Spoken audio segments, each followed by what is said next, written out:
Assalamualaikum warahmatullahi ta'ala wabarakatuh. Alhamdulillah, wassalatu wassalamu ala rasulillah wa ala alihi wa sahbihi wa man wala wa ba'du. Muslimin dan muslimat rahimakumullah, pertama sekali marilah sama-sama kita panjatkan rasa syukur kita kepada Allah Subhanahu wa taala di atas nikmat yang Allah Subhanahu wa taala berikan kepada kita. Alhamdulillah, banyak sekali nikmat Allah Subhanahu wa taala pada kita dan memang kita tak mampu nak menghitungnya. Jadi sebagai hamba Allah, sebagai Muslim, hendaklah kita selalu panjatkan rasa syukur kita kepada Allah Subhanahu Wa Taala dengan melaksanakan tuntutan-tuntutan Allah, tuntutan-tuntutan perintah-perintah Allah pada diri kita, pada hidup kita, dan menjauhi segala larangan Allah. Moga-moga Allah Subhanahu Wa Taala berkati kehidupan kita di dunia dan akhirat, insya-Allah, amin. Para jemaah sekalian yang dirahmati Allah, sebelum kita nak mulakan kita punya kuliah kita pada hari ini, saya ingin minta para jemaah, bagi mereka yang sudilah untuk sama-sama kita mulakan pagi ini dengan bacaan surah Al-Kahfi 10 ayat yang pertama, ya, sebagai permulaan hari kita pagi selepas kita solat subuh. Ada kuliah subuh di Masjid Darul Makmur secara online, kemudian disusuli dengan surah dengan kuliah duha ini. Kemudian bagi mereka yang belum baca lagi lah, boleh sama-sama kita baca. Moga dengan bacaan kita pada surah Al-Kahfi ini, surah 10 ayat yang pertama, Allah Subhanahu Wa Taala lindungi kita, lindungi keluarga kita dan juga umat, insya-Allah keseluruhannya, daripada fitnah ujian hidup di dunia, insya-Allah. A'udzu billahi minasyaitonir rajim.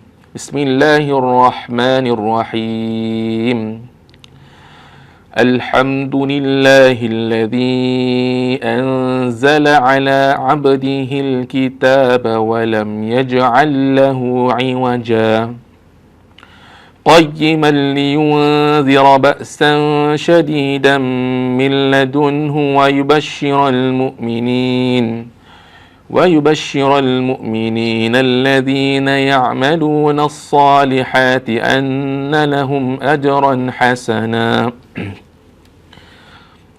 ماكثين فيه أبدا وينذر الذين قالوا اتخذ الله ولدا ما لهم به من علم ولا لآبائهم كبرت كلمة تخرج من أفواههم إن يقولون إلا كذبا فلعلك باخع نفسك على آثارهم إن لم يؤمنوا بهذا الحديث أسفا إنا جعلنا ما على الأرض زينة لها لنبلوهم أيهم أحسن عملا وإنا لجاعلون ما عليها صعيدا جرزا أم حسبت أن أصحاب الكهف والرقيم كانوا من آياتنا عجبا إذ أوى الفتية إلى الكهف فقالوا ربنا آتنا من لدنك رحمة وهيئ لنا من أمرنا رشدا صدق الله العظيم.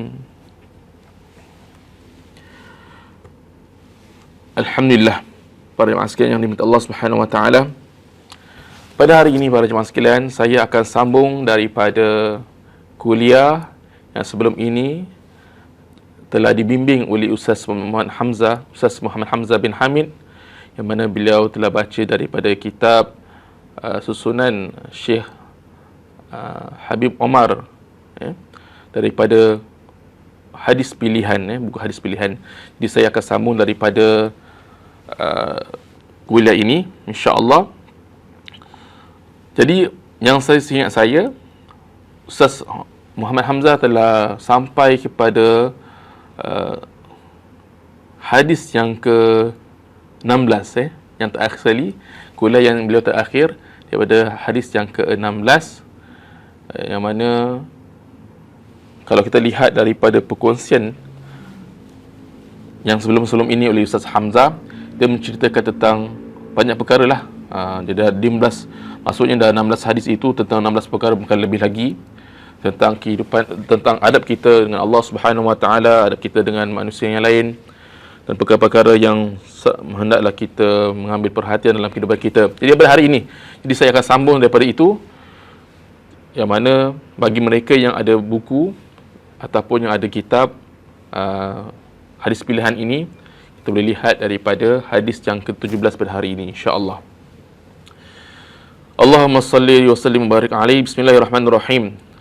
An Abi Hurairah radhiyallahu an qala Rasulullah sallallahu alaihi wasallam, khamsun min haqqil muslim 'alal muslimi, raddut tahiyyati wa ijabatud da'wati wa syuhudul janazati wa iyadatul maridi wa tashmiyatul 'atisi idza hamidallaha. Rawahu Ibnu Majah. Hadisun sahihun rawahu Ibnu Majah. Yang mana terjemahan dia daripada Sayyidina Abu Hurairah radhiyallahu anhu berkata, Rasulullah sallallahu alaihi wasallam bersabda, ada 5 perkara, ada 5 hak, ada 5 hak muslim kepada muslim yang lain. 5 hak muslim daripada seorang muslim kepada muslim yang lain. Itu yang pertama, raddut tahiyyah, membalas salam penghormatan. Yang kedua, ijabatud da'wah, menerima undangan. Yang ketiga, wa syuhudul janazati, menghadiri jenazah. Wa iyadatul marid, menziarahi orang yang sakit. Yang keempat, yang kelima, wa tashmitul 'atisi idza hamidallah, menjawab bersin apabila orang yang bersin itu memuji Allah Subhanahu Wa Taala. Hadis ini hadis sahih riwayat Imam Ibnu Majah. Muslimin dan muslimat rahimakumullah. Kita lihat dalam hadis ini 5 perkara disebut oleh Nabi SAW. Yang mana 5 perkara ini hendaklah kita sebagai muslim mengambil perhatian tentang 5 perkara ini, 5 hak. Sebelum itu, kita lihat bagaimana secara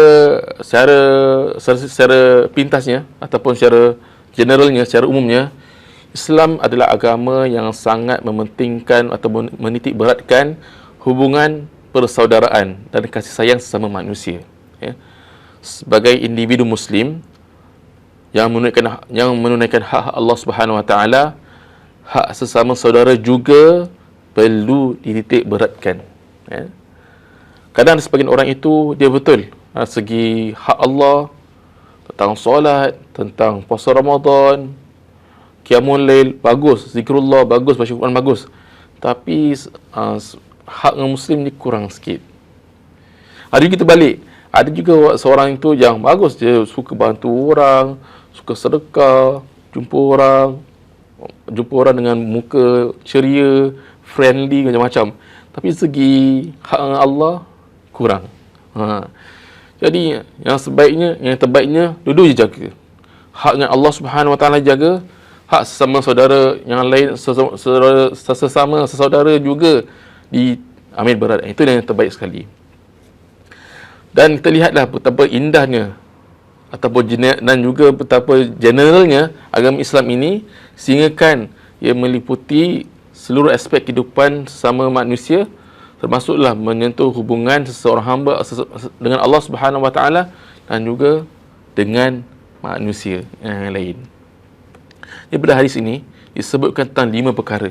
5 perkara ini menjadi hak seorang itu menunaikannya.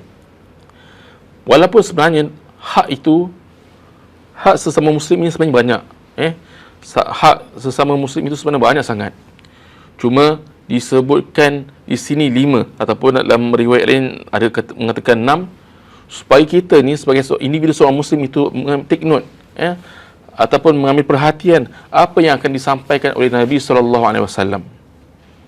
Perkara ini sebenarnya ada nilai. Setiap perkara itu ada nilai tersendiri. Walaupun satu perkara itu tidak sampai jatuh wajib, kalau kita perhatikan nanti, tapi ada nilainya yang tersendiri dalam agama, dan juga pula dan mudah pula untuk dilaksanakan. Dan kalau kita lihat apakah makna hak, kita sebut tadi hak muslim kepada muslim, apakah makna hak? Hak ini untuk macam-macam. Saya percaya tuan-tuan muslimin dan muslimat juga pernah belajar tentang mana hak dan sebagainya. Saya cuma nak mudahkan untuk kita faham bahawasanya apabila hak ini berkaitan, apabila hak ini kita mengatakan hak Allah, hak Allah, maksudnya ia berkaitan dengan perkara perintah-perintahnya dan juga perkara larangan-larangannya. Maksudnya hak Allah, maksudnya sama ada dia berkaitan dengan perintah Allah ataupun larangan Allah yang perlu kita mengambil perhatian, melaksanakannya atau meninggalkannya kalau itu larangannya. Dan kalau ianya berkaitan hak manusia, maksudnya perkara yang perlu kita harus mengambil perhatian, yang ianya berkaitan dengan kebajikan, kebaikan sesama muslim, sesama lain. Itu makna hak. Hak sesama manusia itu menjaga kebajikan, menjaga kebaikan, maslahah. Contohnya kalau kita katakan hak isteri, maksudnya seorang suami itu perlu dia mengambil perhatian apa hak isterinya yang perlu dia tunaikan, hak anaknya apa dia perlu ditunaikan, hak kepada ibu bapanya apa yang perlu ditunaikan untuk menjaga kemaslahatan, kebaikan, kebajikannya. Jadi apabila kita mengatakan hak muslim yang lain, maka ia berkaitan dengan perkara yang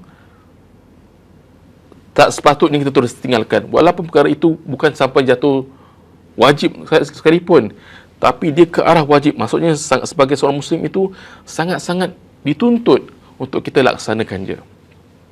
Sebab itu disebutkan sebagai muslim, hakul muslim al muslim, hak muslim pada muslim yang lain. Jadi tak kira apa sahaja dia punya latar belakang orang tersebut, asalkan dia muslim, ada hak yang perlu kita laksanakan. Walaupun kita ni sekarang kita rasa bila jalanan kita rasa kita lebih baik lagi lah, kadang-kadang kan syaitan kacauan, orang ni aurat pun tak jaga, yang lelaki pun kau pendek seperti contoh lah, wa'iyuzubillah, maaf kata, kalau ada seorang tu ada berkata demikian, tapi bila dia ada hak untuk kita tunaikan. Contohnya beri salam, dia beri salam kat kita, dia nampak kita ni Tok Haji dan Pak Haji, Pak Haji baru balik masjid kan, dia cuma kat pasar, dia beri salam kepada kita, Assalamualaikum. Kita pun orang ni siapa? Asalkan dia muslim, dia ada hak untuk kita membalas salam dia, nanti akan beritahu. Maksudnya jangan kita, masalahnya kita kadang-kadang ni kita nak tunaikan hak ini kepada mereka yang kita kenal sahaja. Contoh je, sebab tadi saya telah terjemahkan tentang apa ni, menjawab salam penghormatan. Kita kalau mengambil satu tentang menjawab salam, kadang kita ni akan membalas salam ataupun memberi salam kepada mereka yang kita kenal sahaja. Itulah yang perlu kita fahami. Bila seorang muslim itu memberi salam kepada kita siapa saja, kita di sana kita perlu, asalkan dia muslim, ada hak dia untuk boleh kita tunaikan. Dan juga sekali lagi beritahu bahawasanya disebutkan di sini 5 perkara ataupun 6 perkara dalam riwayat yang lain taklah menafikan yang lain.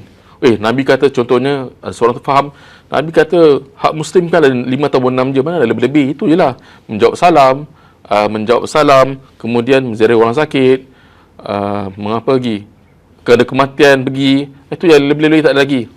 Taklah, maksudnya disebutkan 5 ataupun 6, tidaklah menafikan riwayat-riwayat yang lain, kerana disebutkan kadang-kadang disebutkan satu perkara itu oleh Nabi SAW supaya muslim seorang yang dengar itu mengambil perhatian untuk kita praktikkan dalam kehidupan dia.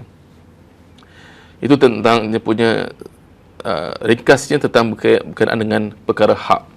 Jadi yang pertama sekali ialah raddut tahiyyati.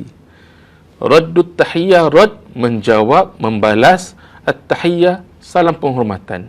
Dalam riwayat yang lain mengatakan raddut tahiyyah ialah raddus salam, membalas, menjawab salam.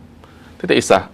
Maksudnya dari sini kita faham bahawasanya at-tahiyyah itu lebih luas daripada, lebih umum daripada menjawab salam. Maksudnya apa? Kalau seorang itu mengatakan kita dia tak memberi salam, dia jawab lain, dia berikan kepada kita lain, Maksudnya dia greeting lah, maksudnya bahasa Melayu kan, bahasa Inggeris kata begitu, kita mesti kena jawab yang lebih baik lagi. Dalam ayat Quran Allah Subhanahu Wa Taala sebutkan tentang perkara ini, tentang tahiyah. Tahiyah itu salam penghormatan lah. Kalau kita terjemahkan biasa, penghormatan. Bila penghormatan dia lebih daripada salam. Kalau menjawab salam, raddus salam, menjawab salam, membalas salam. Allah Subhanahu Wa Taala berfirman dalam Quran, wa idza huyyitum bi tahiyyatin fahayyu bi ahsana minha aw rudduha. Bila kamu diberi penghormatan akan sesuatu penghormatan, maka balaslah penghormatan itu dengan yang lebih baik darinya, atau balaslah penghormatan itu yang serupa. Fahayyu bi ahsana minha aw rudduha. Sama ada balas ataupun lebih baik lagi. Muslimin dan muslimat rahimakumullah. At-tahiyyah ini, asal tahiyyah ini adalah doa supaya seorang itu panjang umur. Kita doakan supaya dia ni dipanjangkan umur lah. Maksudnya bila kebiasaan Arab dahulu, apabila mereka jumpa, mereka sebut hayyakallah, hayyakallah. Maksudnya semoga Allah Subhanahu Wa Taala berikan kepadamu kehidupan. Maksudnya menghidupkan kamu. Maksudnya dalam kebaikan lah, mendoakan panjang hidup, panjangnya umur. Inilah biasa yang mereka lakukan bila mereka bertemu dengan maksud kasih sayang lah. Maka bila datang Islam, Nabi SAW ajarkan untuk memberi salam dan menjawab salam. Maka, dan itulah yang dimaksudkan dalam hadis. Hadis yang lain, raddus salam, menjawab salam. Menjawab salam ini, apabila seorang Muslim, di sini ada dua perkara. Satu tentang memberi salam. Yang kedua ialah menjawab salam. Memberi dan menjawab salam. Dua perkara. Memberi salam dan menjawab salam. Seorang Muslim, apabila bertemu, maka dia mengucapkan Assalamualaikum. Dia yang memberi salam, Assalamualaikum. Dia boleh mengucapkan Assalamualaikum atau Assalamualaikum warahmatullahi dan juga boleh tambah wabarakatuh. Boleh. Assalamualaikum warahmatullahi wabarakatuh. Boleh juga. Maka orang yang memulakan salam. Maka kita yang dengar ni, dia berikan salam kepada kita. Maka kita menjadi ada hak untuk kita tunaikan balik. Iaitu kita menjawab salam dia. Iaitu bagaimana kita nak menjawab salam? Kita kena jawab salam lebih baik lagi, ataupun sama ada jawab seperti mana menjawab seperti mana memberi salam, atau lebih baik lagi. Waalaikumsalam warahmatullahi wabarakatuh. Assalamualaikum warahmatullahi wabarakatuh, Tuan Haji. Salam. Masa tak kenal? Itu masalah. Orang tu mungkin orang kenal. Masalahnya itulah, manusia ni kadang orang kenal kita, tapi kita tak kenal orang. Kadang orang lihat kita, orang respect. Orang lihat kita, orang respect. Ini Tuan Haji kan, masa nampak ni dekat Tuan Haji, dia selalu nampak kat masjid. Kalau solat tu mesti saf pertama. Kalau bertemu kita, saya ni siapalah, saya pun bukan siapa kan, saya orang muda lagi. Saya nampak macam Haji ni selalu nampak Aisyun, sekali nampak dekat Johor. Contohlah. Ni kalau bukan pandemik pada jemaah, ni maksudnya bila keadaan dah okey, jumpa pula kat Johor. Tak sangka jumpa ni, Haji ni saya kenal ni, kat Darul Makmun jumpa. Assalamualaikum warahmatullahi wabarakatuh. Dia jawab. Dia tu pun masa Johor kan,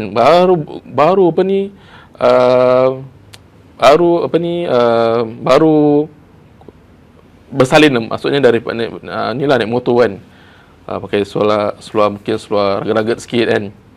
Kita pun Masya Allah, kita yang selalu menjaga songkok, spek mahal, baju smart. Orang yang selamat kita tak kenal, kita jawab Waalaikumsalam. Serius. Maksudnya jadi sebenarnya yang walaupun dah okey, tapi yang lebih baik lagi, Waalaikumsalam warahmatullahi wabarakatuh.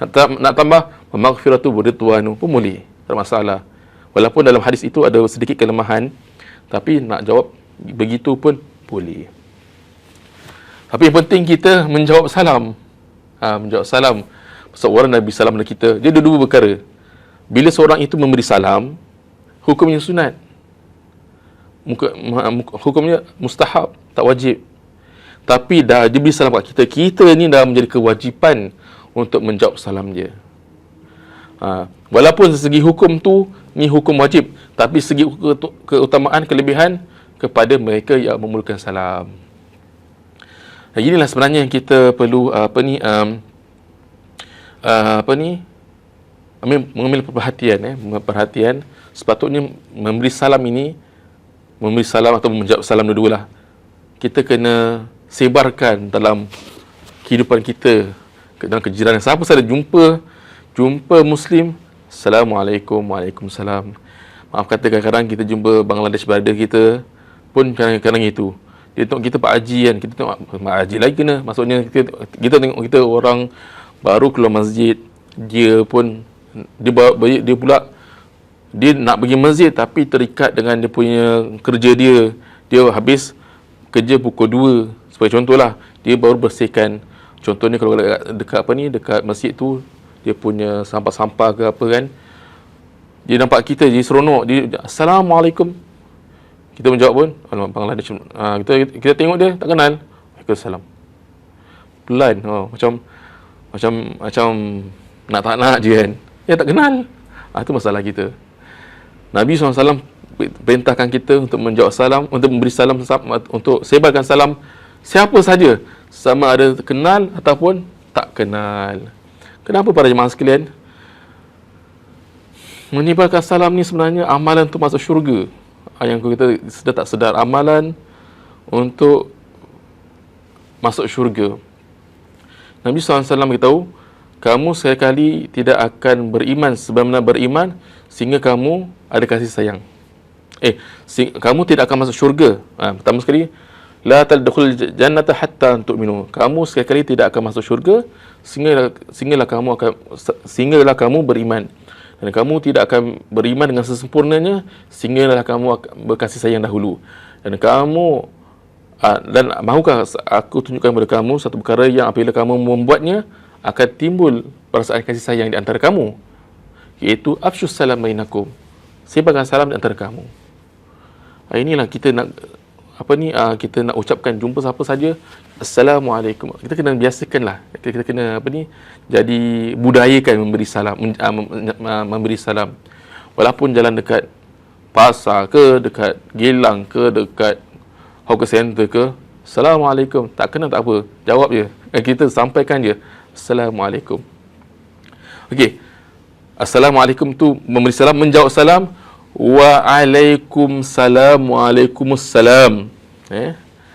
Ada orang jawab Waalaikumsalam, Waalaikumsalam. Assalamualaikum, Waalaikumsalam. Maksudnya sini saya nak beritahu tentang dia punya cara menjawab.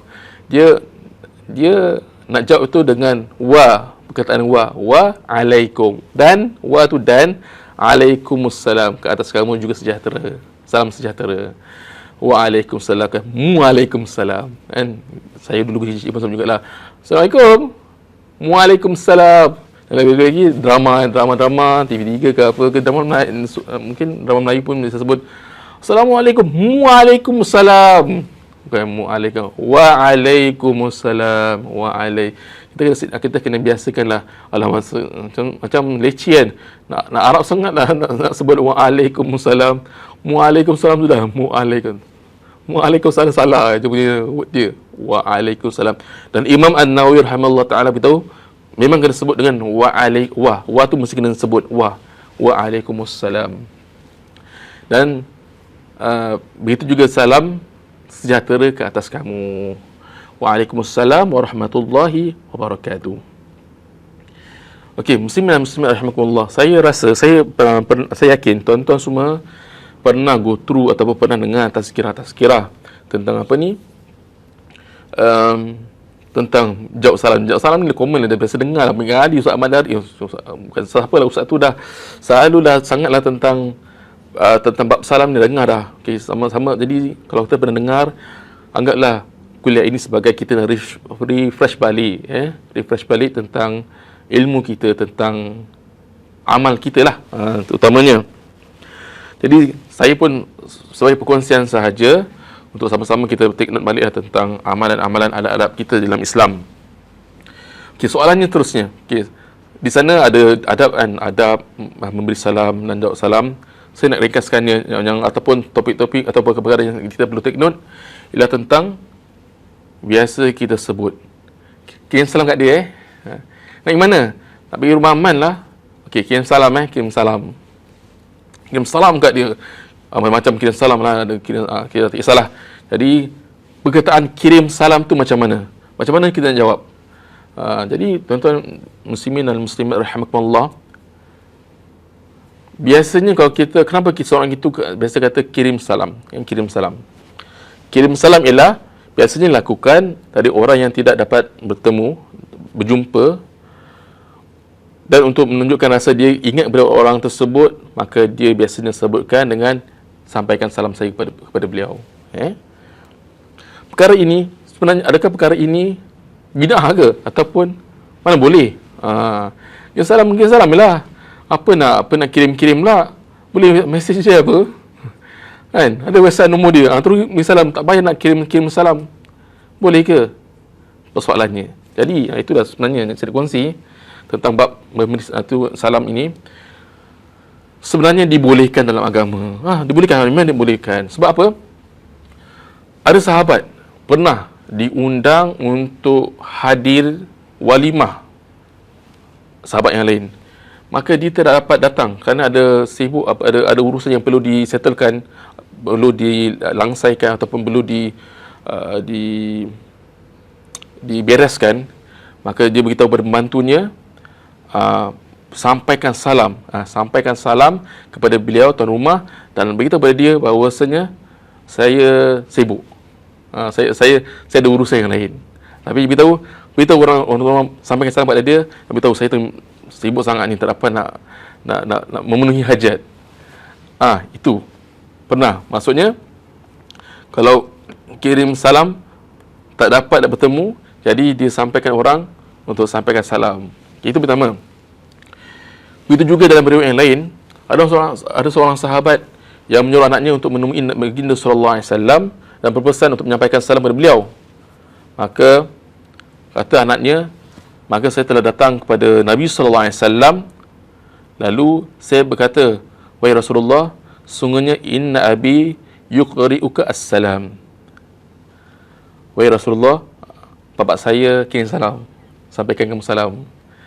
Maka Nabi sallallahu alaihi wasallam, alaika wa ala abika assalam. Alaika wa ala abika assalam. Okey. Kepada kamu, maksudnya kepada kamu dan bapa kamu, dan juga kepada bapa kamu, salam sejahtera. Itu terjemahan dia. Jadi daripada hadis ni pun maksudnya bapanya beritahu kepada anaknya untuk sampaikan salam kepada Rasulullah. Rasulullah SAW menjawab balik macam mana? Alaika wa ala abika assalam. Muslimin dan muslimat rahimakumullah, maka kesimpulannya, bagaimana kita nak menjawab salam orang yang sampaikan salam kepada kita? Kesimpulannya ada dua cara. Pertama sekali, kita jawab kepada orang yang sampaikan salam beliau dan juga orang yang beliau kirim salamkan. Contohnya, alaika wa alaihi salam. Ataupun tu yang pertama. Yang kedua, wa alaihi salam. Terus pada contohnya, Haji, bapa saya kirim salam, wa alaihi salam. Pertama, Haji ataupun Hajar, ibu saya kirim salam, alaika wa alaihas salam. Alaiha untuk wanita, alaihas salam. Itu. Okey, satu lagi yang perlu take note, kita tak perlu pun nak sampaikan salam, kita tak perlu pun nak sebut word assalamualaikum. Contohnya gini, Haji, bapa saya kirim sampaikan salam dengan ucapan assalamualaikum. Tak perlu. Dengan ucapan assalamualaikum tak perlu. Sebab apa? Yang daripada hadis yang kita baca tadi, anak sahabat itu terus beritahu Rasulullah, ya Rasulullah, bapa saya sampaikan kepada Tuhan salam. Itu je. Maka Nabi kata alaika wa alaihi salam. Settle. Maksudnya tak perlu ustaz ataupun kalau kita jumpa ustaz lah, ustaz lain. Ustaz, bapak saya kirim salam dengan ucapan assalamualaikum. Kita pula tak perlu balas. Saya juga akan balas waalaikumsalam. Itu tak perlulah. Maksudnya cukup dengan ustaz ataupun haji ajak sesiapa saja, mak ataupun ibu sampaikan salam, ataupun kawan yang beliau kirim salam waalaikumsalam, alaika waalaikumsalam, perlu boleh.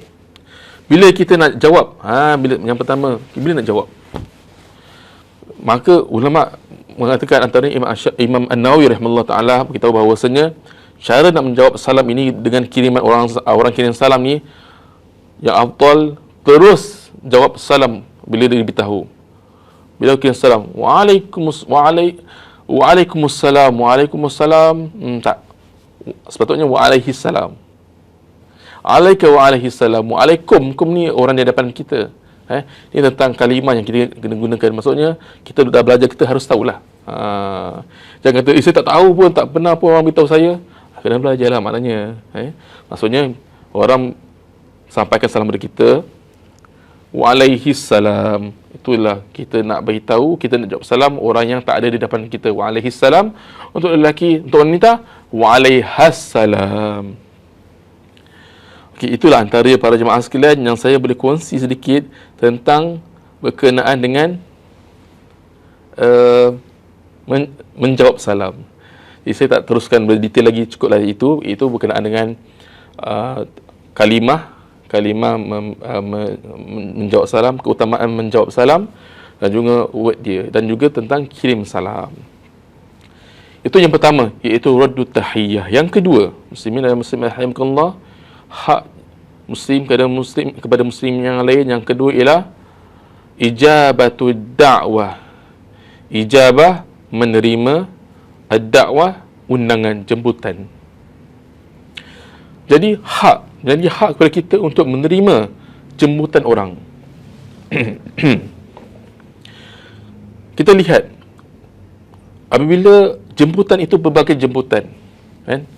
Ini yang kedua. Yang kedua iaitu menerima jemputan. Baik, maksudnya ada hak untuk seorang itu menerima jemputan. Maksudnya apabila kita diundang, maksudnya hak tu ada, tuan rumah tu ada hak untuk kita tunaikan. Maksudnya kita kena terima undangan dia. Tapi apakah makna jemputan di sini? Sebab apa? Sebab dalam kalangan Arab macam-macam jemputan ada. Biasanya kalau kita sebut jemputan, apakah jemputan yang kita biasa tahu? Jemputan walimah lah, betul tak? Jemputan walimah, betul. Tapi sebenarnya di sana juga, ataupun dalam bangsa Arab sendiri pun ada di sana pelbagai istilah tentang jemputan. Jemputan ni kira ajakan makan lah. Kalau walimah itu jemputan sempena, jemputan sempena pernikahan, perkahwinan, kita dipanggil walimatul urus, betul tak? Bahasa Arab pun dinamakan walimah, bahasa Arab. Ada juga jemputan yang lain, contohnya jemputan selepas isteri lahirkan, isteri melahirkan anak, kita orang Arab dulu dia ada buat makan-makan sempena isterinya baru lepas bersalin. Jemputan sempena majlis akikah pun ada juga. Kita pun beri makluman tentang akikah. Jemputan sempena anak lepas berkhatan. Tak tahu Singapura lagi, tapi saya dulu ada. Sampai kecil-kecil dulu, seingat saya, arwah nenek saya atau saya ada kot buat tu makan-makan sempena saya baru lepas berkhatan, seingat saya lah. Ada juga jemputan sempena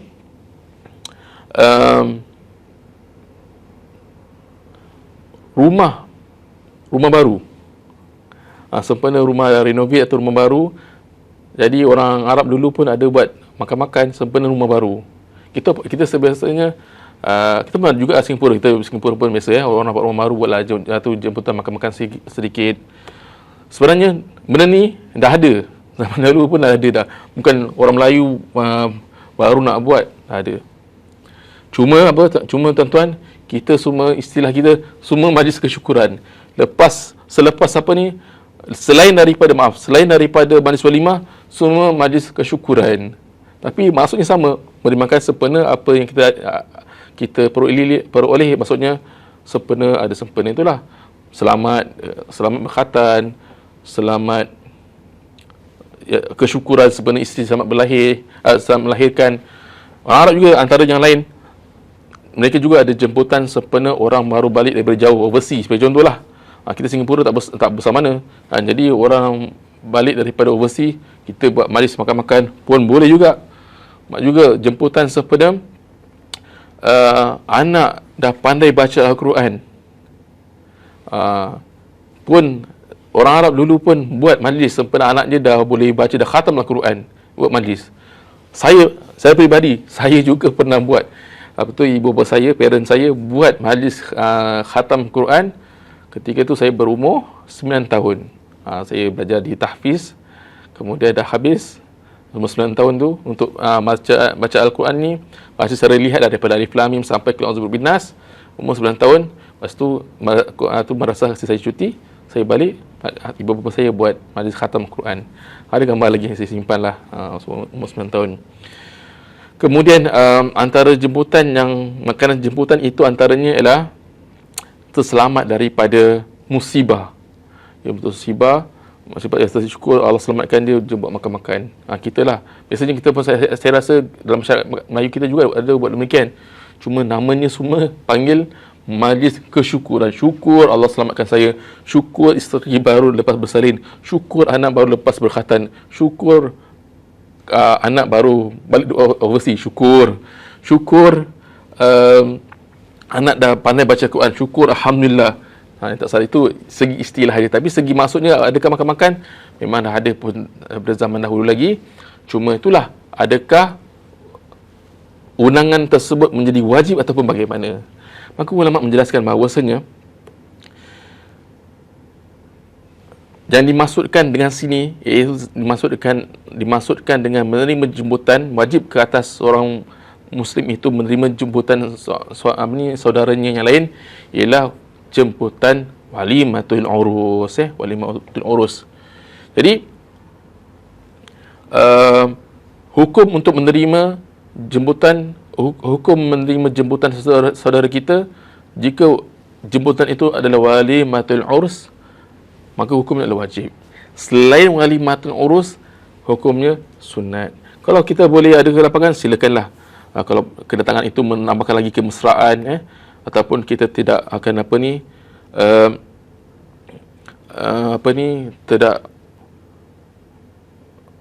tidak arti orang tuan rumah rasa terkilan dengan ketiadaan kita.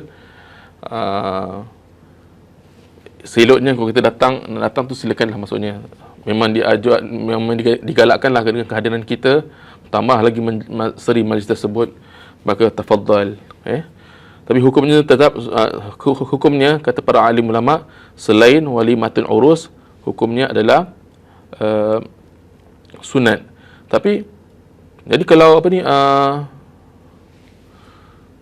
majlis walimah tu macam mana? Kalau wajib macam mana? Wajib tak boleh tinggalkan. Wajib tak boleh ditinggalkan kecuali ada beberapa keuzuran yang dibolehkan untuk tak hadir majlis walimah. Tapi yang saya kongsikan ini adalah daripada kesimpulan daripada penjelasan para ulama tentang boleh ke tidak hadir ke majlis walimah, boleh dengan beberapa syarat uzur. Kalau tak ada, maka tetap menjadi wajib. Yang pertama ialah sekiranya ada syubhah pada makanan. Makanan tu, contoh wali'azubillah, dia order daripada caterer yang tidak ada, sebagai contohlah, caterer yang tidak ada tu sijil halal, sebagai contoh. Kalau dia tak ada sijil halal, kalau dia minta, dia upah orang lain masak tu lain pula. Maksudnya dia kenal orang tersebut, mungkin saudara mara dimasakkan dan dimasak pun kita lihat sendiri, tak ada masalah. Ini kalau macam daripada syarikat yang belum ada sijil halal, ragu lagi, jadi pada syubhah tentang makanan, maka orang yang tahu ini dia ada keuzuran untuk meninggalkan, tak hadir ke majlis tersebut. Ataupun yang seterusnya, antara keuzuran yang diberikan adanya kemungkaran dalam majlis tersebut.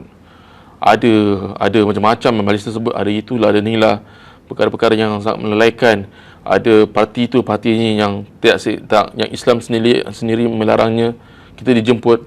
Kalau kita tahu, maka ada keuzuran untuk kita tidak menghadirinya. Ataupun majlis tersebut hanya mengkhususkan orang-orang yang ada sahaja. Maksudnya orang-orang ada saja, orang yang tak ada tak dijemput. Majlis walimah, tapi yang ada sahajalah. Jadi kita pun saya pun jemput, itu orang lain tak jemput.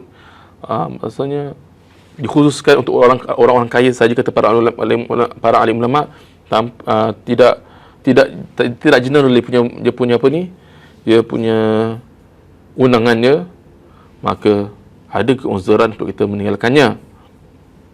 Ataupun dia punya majlis tersebut terpaksa kena nak pergi sana tu, hujan yang lebat, lalu lintas pun macam tak mengizinkan, susah nak pergi sana dengan lebatnya, dengan lecaknya. Ini pun di Singapura, alhamdulillah, mungkin ke tempat lain lah. Jadi kita ada keuzuran kerana kesesakan lalu lintas tersebut dan cuaca yang tidak elok, maka kita ada keuzuran. Ataupun tempat itu jauh sangat daripada kita punya tempat, anda dijemput untuk hadir ke majlis. Majlis itu di mana? Di KL. Kita duduk di Singapura. Macam mana hadir? Untuk lintas sendiri dan sebagainya. Ataupun kalau waktu biasa bukan pandemik pun sama juga, jauh. Memang kita pun kita punya, Masya Allah, pendapatan pun ada masalah sikit dalam bulan tersebut, maka kita ada keuzuran. Ataupun banyak sangat jemputan pada hari tersebut, maka kita ada keuzuran untuk kita tidak hadir, tapi kita hadir yang lain lah. Okay. Itu yang saya boleh kongsi sedikit sebanyak tentang berkaitan dengan menerima jemputan. Menerima jemputan, saya ulangi saya lagi, menerima undangan walimah itu wajib. Jadi itu undangan walimah. Selain daripada walimah yang saya sebutkan tadi, jemputan makan sepenentu seperti ini, sunat hukumnya. Tapi jangan pula kita kata bid'ah, kan? Ini bid'ah, maka tak perlu datang. Tak. Orang buat itu sebab syukur kepada Allah Subhanahu Wa Taala, kerana Allah beri keselamatan, Allah beri kelepasan, Allah kasih mudahkan. Dia rasa happy, dia nak buat makan-makan, kan? Kita biasa panggil makan-makan lah, kan? Datanglah majlis tersebut. Selagi mana majlis itu tak ada lagu-lagu dan sebagainya, dan hukumnya adalah sunat. Muslimin dan muslimat rahimakumullah. Yang ketiga ialah syuhudul janazah, menghadiri jenazah. Maksudnya kita menghadiri apabila kita dapat tahu kematian saudara kita muslim yang lain, kita hadirlah. Kita hadir. Dan sebelum itu, apabila seorang muslim itu meninggal, 4 perkara yang perlu kita laksanakan kepada jenazah: memandikan, mengkafankan, mensolatkan, dan mengkebumikan. Mandi dan kafan dah biasa ada petugasnya. Jadi tinggal kita yang lain ini, muslim, orang yang lain ini, solatkan dan juga iring jenazah itu solatkan dan juga mengkebumikan. Dua perkara. Mandi dan kafan, dah ada orang dah. Ada sekarang ini sekarang ini ada dia punya petugas ialah, ataupun orang yang melaksanakannya, keluarga sendiri ataupun syarikat yang buat. Saya cerita ni tentang jika bukan pandemik lah, dia punya jika waktu itu macam biasa. Sekarang ni ada SOP sebagainya perlu kita patuhi. Baik, jadi kita ni bagi yang lain, kita ada 2, sama ada mensolatkan dan juga mengkebumikan. Maksudnya mengkebumikan ialah kita hadir sesama untuk sama-sama dalam upacara pengebumian jenazah. Okey. Baik. Dalam hadis Nabi SAW disebutkan bahawasanya barang siapa mengikuti jenazah dengan iman kepada Allah, niat dia iman dan ihtisab. Niatnya manittaba'a janazatan imanan wa ihtisaban, Barang siapa yang mengiringi jenazah, mengikuti jenazah dengan iman dan ihtisab, iman dan juga mengharapkan ganjaran daripada Allah Subhanahu Wa Taala, dia bersama-sama dengan jenazah tersebut daripada dia solat sehinggalah dia mengkebumikan, maka dia akan beroleh pahala 2 qirat. Satu qirat pahalanya seumpama gunung yang besar atau gunung Uhud. Gunung Uhud ni satu gunung yang besar di Mekah sana. Dan barang siapa yang solat sahaja, maka dia akan mendapat 1 qirat. Dia akan dapat 1 qirat. Soalannya di sini, kenapa seorang itu solat jenazah pun tak nak? Itu yang saya kongsikanlah saya punya keprihatinan. Contohnya sebelum ini, kalau di masjid yang saya perhatikan, contoh solat hari Jumaat. Hari Jumaat ramai orang. Sebelum pandemik lagi lah. Saya ceritakan sebelum keadaan pandemik lagi. Solat hari Jumaat, solat ramai. Ada jenazah. Kita dah beritahu dah. Kita dah beritahu akan ada solat jenazah selepas solat Jumaat nanti. Pun ramai orang turun balik. Kalau contohnya satu masjid tu yang ramai tu, Masjid Darul Makmur sebagai contoh, bawah penuh, atas penuh, belakang pun penuh. Yang solatkan sahaja dalam bila kita solat jenazah ni, kita boleh rapat-rapat kan. Maksudnya tak perlu soft ikut soft seperti soft solat tu. Dia boleh rapat-rapat. Asalkan ada ni lah. Maksudnya betul dan juga ikut dia punya barisan tu betul. Tak perlu dengan tak ada rukuk, tak ada sujud. Jadi bolehlah rapat. Bila solat tu sangat sedikit berbanding orang yang balik tu ramai. Walhal dia ada hak Muslim untuk kita mengiringi jenazah dia. Mengiringi jenazah dia, sama ada paling kurang kita solat, atau yang paling baik solat dan juga ikut serta sampai ke pengebumian. Itu paling baik. Itu paling baiklah maksudnya. Kalau kita ada urusan, faham kan, kita sibuk kadang kita solat, kalau di Singapura biasanya kita solat jenazah itu sama ada waktu zuhur ataupun waktu asar lah, ikut daripada bila keluar daripada hospital dan sebagainya.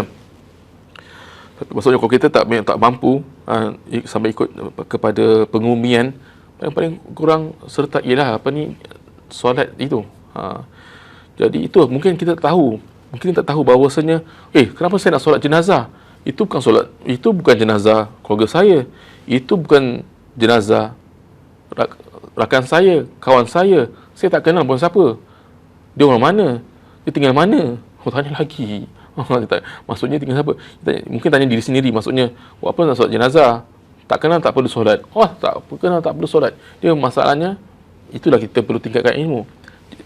Jenazah Muslim adalah kita sebaiknya kita ikut serta sama-sama solat jenazah. Tak lama tuan-tuan. Solat jenazah berapa kali? 4 kali takbir. Lepas tu tak sampai 2 minit. Kalau tak nak doa sekali bersama imam, tak sampai 2 minit, 1 minit saya rasa.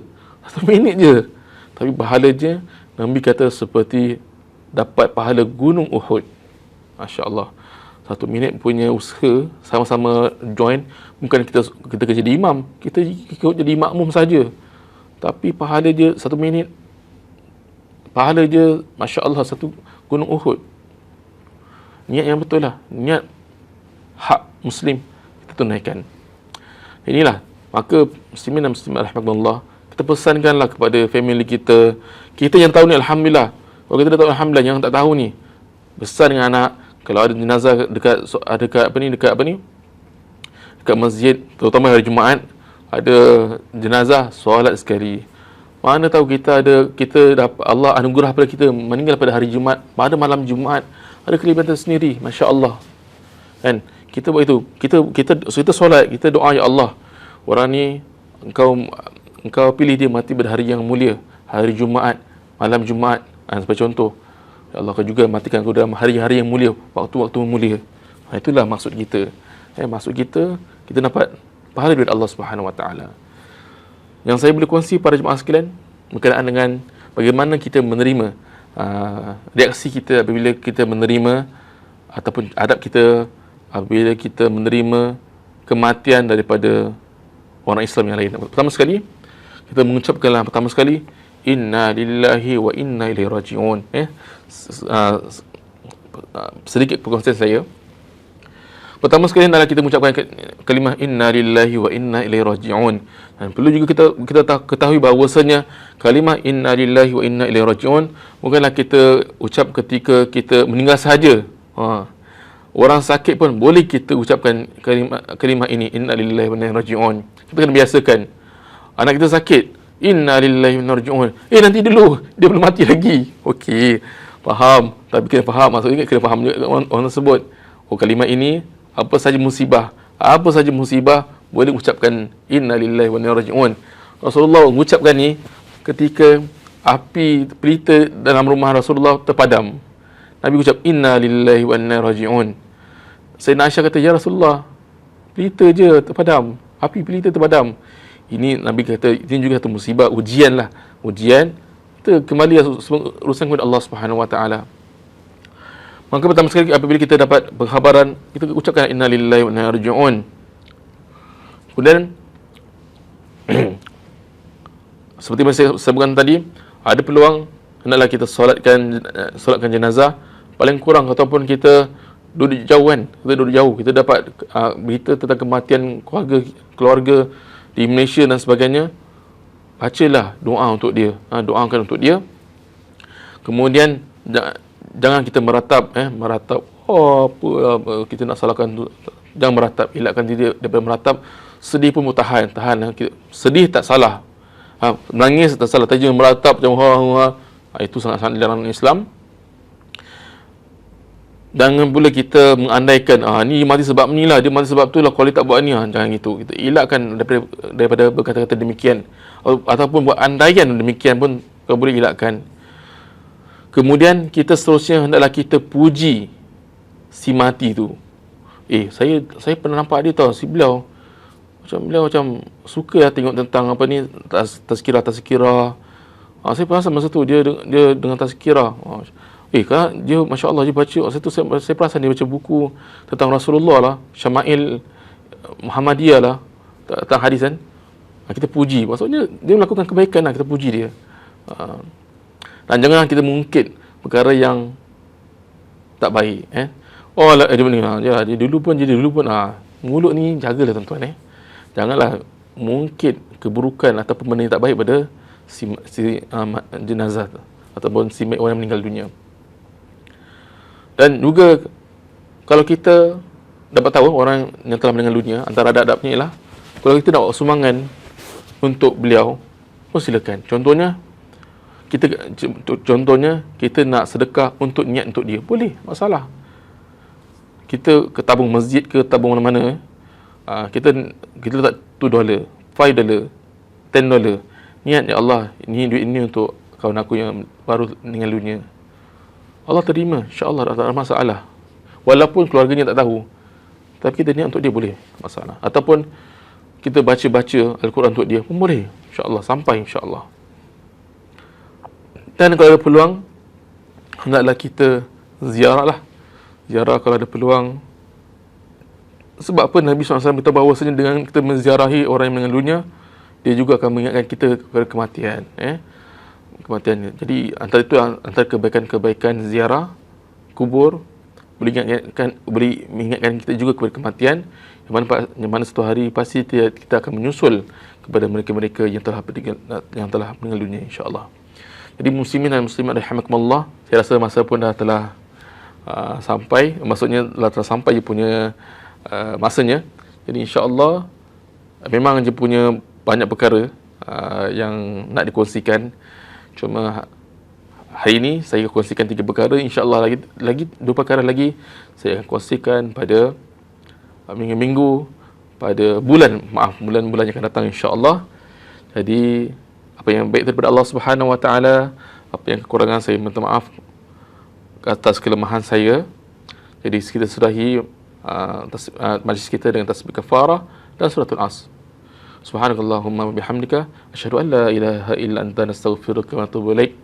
Bismillahirrahmanirrahim. Wal 'ashr innal insana lafi khusr illa alladziina aamanu wa 'amilus shalihat wa tawassaw bil haqqi wa tawassaw bis sabr. Sekian. Assalamualaikum warahmatullahi wabarakatuh.